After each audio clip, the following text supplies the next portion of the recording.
জয় গুরু। আত্মজ্ঞান সন্ধান চ্যানেলে আপনাদের সবাইকে স্বাগত জানাই। নমস্কার।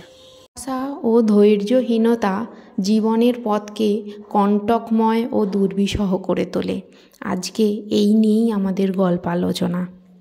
আজকের গল্প ধৈর্য ধরো, তালভঙ্গ যেন না হয়। এক রাজা ভয়ানক কৃপণ। একদিন তার রাজসভায় এক নট আর এক নর্তকী এসে বলল, মহারাজ আপনি হুকুম দিন, আমরা আপনার সামনে নাচ গান করে দেখাই। রাজা দেখলেন এদের তো তাহলে টাকা দিতে হবে, তাই তিনি হুকুম দিতে চাইলেন না। কিন্তু রাজার মন্ত্রী পার্ষদগণ নাচের জন্য, গানের জন্য উৎসুক হয়ে উঠলেন। তারা তখন রাজাকে বললেন, মহারাজ এতে তো আপনার কোনো খরচা হবে না, যারা এদের অনুষ্ঠান দেখবে তারাই এদের বকশিস দেবে, আপনি শুধু দয়া করে অনুমতি দিন। রাজা তখন রাজি হয়ে অনুমতি দিলেন। সন্ধেবেলা নট আর নর্তকী তাদের অনুষ্ঠান শুরু করলো। ঘন্টার পর ঘন্টা কেটে যাচ্ছে, রাত পোহাতে তখন আর বেশি বাকি নেই, কিন্তু তখনও পর্যন্ত তারা একটি পয়সাও বকশিস পেল না। তখন নর্তকী নাচের তালে তাল রেখে নটকে বলল, সন্ধে থেকে আমরা নাচ গান করছি, রাত পোহাতে আর মোটে ঘন্টা 2 বাকি, অথচ এখনো পর্যন্ত একটা কানাকড়িও মিলল না। এদিকে দেহপিঞ্জর যে অবশ হয়ে গেল। শোনো বামদেব, তুমি কেন আর শুধু শুধু তাল বাজিয়েই চলেছ? সঙ্গিনীর এই কথাটি শোনা মাত্র নটও তার গানের তালে তালে নটিকে বললেন, রাতের বেশিরভাগটাই তো কেটে গেল, রাত পোহাতে আর সামান্যই বাকি, এই সময়টুকুও এখনই কেটে যাবে। তাই বলি, ওরে নায়িকা, এখন আর তালভঙ্গ করিস নে, তুই নেচে চল। এখানে এক সাধু বসেছিলেন। শীত কাটাবার জন্য একখানি কম্বল ছাড়া তার সঙ্গে আর কিছুই ছিল না।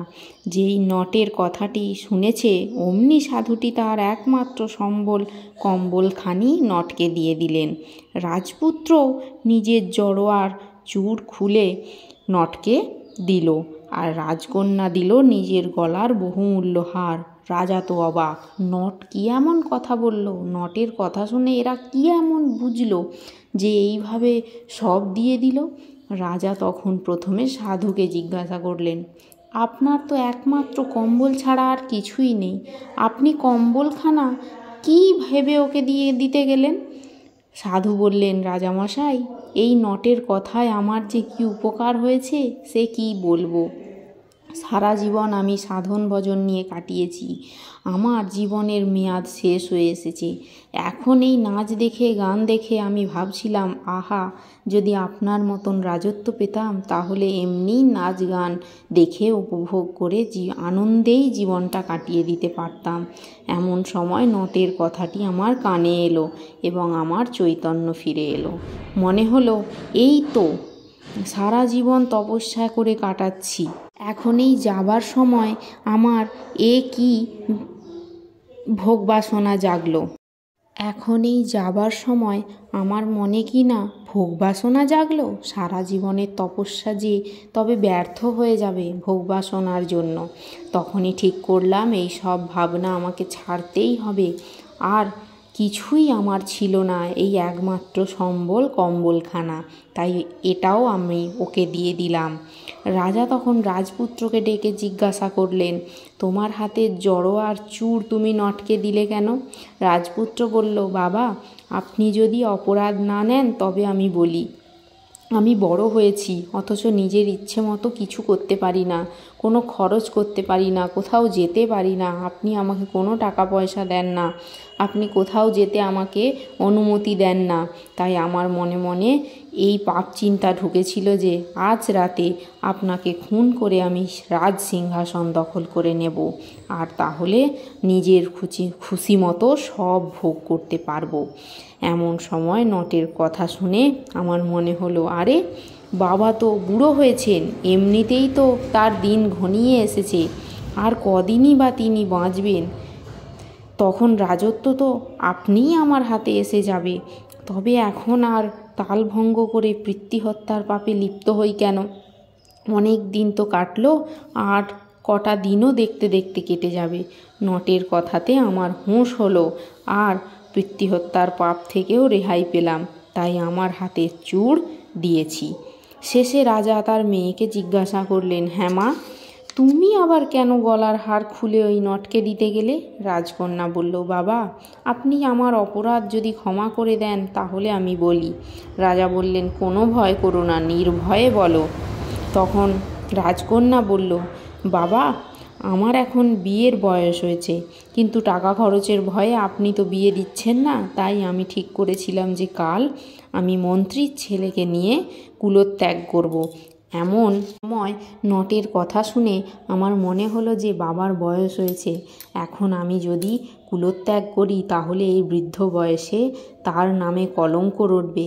তাই ভাবলাম এতদিন যদি কাটাতে পেরে থাকি আর তবে কটা দিনও কাটিয়ে দিতে পারবো।